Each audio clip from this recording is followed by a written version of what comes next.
ইসরায়েলের মিসাইলগুলো ধেয়ে আসছে ইরানের দিকে। সামরিক বেসামরিক লক্ষ্যবস্তুতে মুহুর্মুহু আঘাত। মার্কিন বোমারু বিমানগুলো করছে একই কাজ। ধ্বংস হয়ে যাচ্ছে ইরানের পারমাণবিক স্থাপনা। তবে এতদিন দেশটির আকাশ প্রতিরক্ষা ব্যবস্থা কাজ করলেও এখন আর কাজ করছে না। তার মানে আমেরিকা এবং ইসরায়েলের হামলার বিরুদ্ধে কোনো ধরনের প্রতিরোধ নেই। ভাবতে পারছেন কেমন হবে তখন? হ্যাঁ, ইরানে খামেনি রেজিমের পতন হলে এটাই হবে বাস্তব দৃশ্য। ফিলিস্তিনের হামাস সহ ইয়েমেন, লেবানন, মধ্যপ্রাচ্যের প্রতিরোধ আন্দোলনগুলোরই বা কী হবে তখন? চলুন জেনে নেওয়া যাক এসবের বিস্তারিত। ইরানের দীর্ঘদিনের ক্ষোভ যেন বাংলাদেশের জুলাই আগস্টের মতোই গণবিস্ফোরণের রূপ নিয়েছে। তেহরান সহ দেশটির সব শহরের রাস্তায় নেমে এসেছেন লাখ লাখ মানুষ। বিক্ষোভ দমনে অত্যন্ত কঠোর অবস্থানে রয়েছে সরকার। বাংলাদেশের মতোই সেখানেও ইন্টারনেট বন্ধ করে চলছে হত্যাকাণ্ড। বহু বিক্ষোভকারী নিহত হয়েছেন। এর পাশাপাশি ইসলামিক রেভলিউশনারি গার্ডেরও বেশ কিছু সদস্য মারা গেছেন। সব মিলিয়ে ইরানের পরিস্থিতি এখন অগ্নিগর্ভ।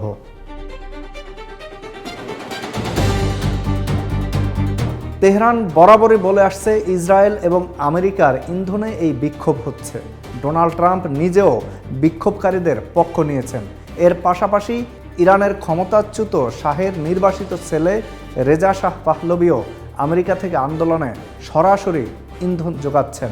সব মিলিয়ে এই আন্দোলনের পেছনে যে পশ্চিমা মদদ রয়েছে সেটিও দিবালোকের মতো প্রকাশ্য। তবুও মূল্যস্ফীতি থেকে শুরু করে শাসন ব্যবস্থা নিয়ে জনগণ যে চরম ভোগান্তিতে রয়েছেন সেটিও সত্য। এ কারণেই দাবানলের মতো ছড়িয়ে পড়ছে ইরানের এই বিক্ষোভ। ইরানের সরকার পতনের জন্য কয়েক মাস আগেই দেশটিতে হামলা করেছিল মার্কিন মদতপুষ্ট ইসরায়েল।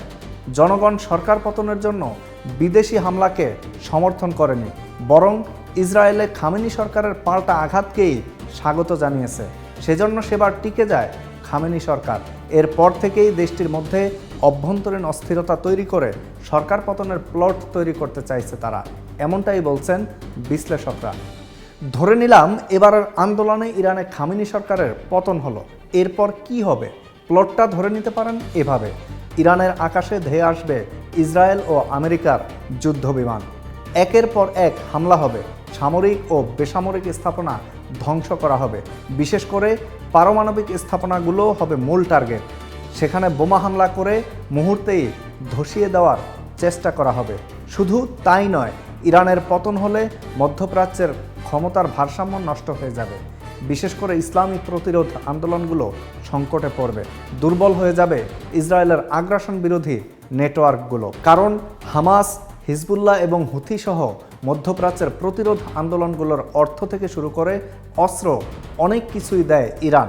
কিন্তু মার্কিন ও ইসরায়েলপন্থী রেজা শাহ বা অন্য কেউ আসলে প্রতিরোধ আন্দোলনগুলোকে সেভাবে সহায়তা করবে না। তেহরানের পতনের পরবর্তী বাস্তব চিত্রে আপনার হয়তোবা কষ্টই হবে, তবে সৌদি আরব কিংবা মধ্যপ্রাচ্যের অন্যান্য আরব দেশগুলো টু শব্দটিও করবে না। কারণ ক্ষমতার মোহ এবং আঞ্চলিক হিসাব নিকাশ। ইরানের সাথে ওই অঞ্চলের আরব দেশগুলোর তেমন একটা সুসম্পর্ক নেই। একটাই কারণ, খামেনি সরকারের দৃঢ়চেতা মনোভাব। অন্যদিকে আরব দেশগুলোর সরকার ও ক্ষমতাসীনরা ভোগবিলাসে মত্ত। এ কারণে অন্য দেশগুলোর সাথে মিল নেই ইরানের। তবে এটাও ঠিক যে শুধুমাত্র বিপ্লব দিয়ে দীর্ঘমেয়াদে টিকে থাকা যায় না। এক্ষেত্রে বাংলা একটি প্রবাদ স্মরণ করা যেতে পারে, সেটি হলো, অভাব যখন দুয়ারে এসে দাঁড়ায়, ভালোবাসা জানালা দিয়ে পালায়। ইরানের বর্তমান পরিস্থিতিও বলতে গেলে এটাই। একটি রুটি কিনতেও যদি জনগণের হাজার হাজার রিয়াল প্রয়োজন হয়, তখন সেই বিক্ষোভকে শুধুমাত্র আমেরিকা এবং ইসরায়েলের ষড়যন্ত্র তত্ত্ব দিয়ে পরিমাপ করা যায় না। জনগণের স্বস্তির চেয়ে বড় তত্ত্ব আর কিছুই হয় না। এটিই এখন টের পাচ্ছে ইসলামিক রিপাবলিক অব ইরান।